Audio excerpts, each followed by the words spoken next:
मुंबईतच multi model इंटिग्रेशनच्या माध्यमातून मुंबईकरांना अखंड आणि सुलभ प्रवासाचा अनुभव देण्यावरती राज्य सरकारचा भर आहे। सीएम देवेंद्र फडणवीसांच्या हस्ते मुंबई मेट्रो लाईन 2B मार्गाचं लोकार्पण आणि पॉड टॅक्सी प्रकल्पाचं भूमिपूजन करण्यात आलं।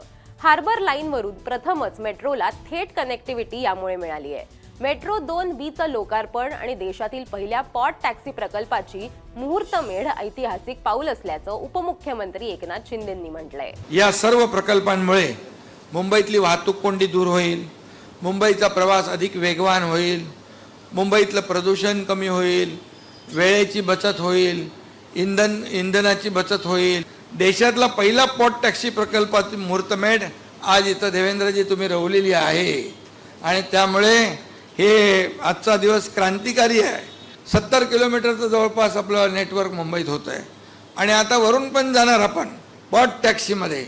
पॉड टॅक्सी म्हणजे लास्ट माईल कनेक्टिव्हिटी। चेंबूर इथल्या देशभक्त NG आचार्य उद्यान डायमंड गार्डन मेट्रो स्थानकात हा कार्यक्रम पार पडला। यावेळी उपमुख्यमंत्री सुनेत्रा पवारांसह लोकप्रतिनिधी आणि अधिकारी उपस्थित होते। अखिल भारतीय संत समितीची राष्ट्रीय बैठक ही नाशिकमध्ये पार पडली। नाशिक त्र्यंबकेश्वर सिंहस्थ कुंभमेळा भव्य दिव्य करण्याचा महासंकल्प सरकारने केलाय। सिंहस्थ कुंभमेळा हा साधू संत आणि आखाड्यांचा आध्यात्मिक महायज्ञ आहे। या सोहळ्यासाठी आवश्यक सर्व सोयी सुविधा सरकारकडून उपलब्ध करून दिल्या जात आहेत। सीएम फडणवीसांनी यावेळी आखाड्यांच्या सुविधांना प्राधान्य दिलं जाईल असं म्हटलंय। यापूर्वी राज्यात कुंभमेळ्यासाठी स्वतंत्र प्राधिकरण नव्हतं, मात्र सरकारनं प्रथमच कुंभमेळा प्राधिकरणाची स्थापना केली आहे। मागील कुंभमेळ्याच्या तुलनेत यावेळी 10 पट अधिक भाविक येण्याची अपेक्षा असून त्यानुसार सर्व आवश्यक सुविधा पुरवल्या जातील असंही फडणवीसांनी यावेळी सांगितलंय। या बैठकीला मंत्री गिरीश महाजन, मंत्री दादा भुसेंसह लोकप्रतिनिधी आणि संत महंत उपस्थित होते।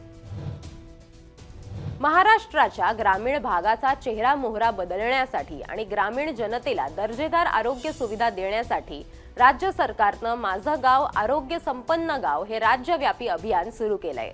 जागतिक आरोग्य दिनाच्या निमित्तानं याचा शुभारंभ मुख्यमंत्री देवेंद्र फडणवीसांच्या हस्ते करण्यात आला। लोकसहभागातून ही मोहीम व्यापक आरोग्य चळवळ म्हणून उभी राहावी हा शासनाचा मानस आहे। यामध्ये गाव पातळीपासून राज्य स्तरापर्यंत आरोग्य सुविधांचं सक्षमीकरण करण्यावरती भर देण्यात येणार आहे। उपमुख्यमंत्री एकनाथ शिंदे आणि उपमुख्यमंत्री सुनेत्रा पवार, आरोग्य मंत्री प्रकाश आंबेडकरांसह अन्य मंत्री, लोकप्रतिनिधी आणि अधिकारी यावेळी उपस्थित होते।